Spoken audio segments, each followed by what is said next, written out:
So good afternoon kanato mga suki sa supa. So mao ni ato karong i-deliver sa Sambogita. So duwa ka stall nya 3 inches ni siya ang atong gamit na pure jopum. So kita na to diya nga naa siya buttons. So mao ni ato i-deliver karon didto.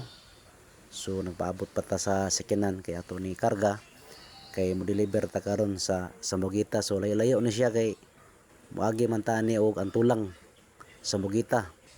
So layo-layo tong ilan ni ma'am, medyo hapon na jud pero ato ning i-deliver kay surprise man ni ma'am sa iyang papa. So usa siya ka OFW. So mobiyahe na ta diya sa paingon ta sa Sambogita. So mao ni highway. Dako kayo ang highway sa Dawin to Sambogita. So dire mis diversion agi.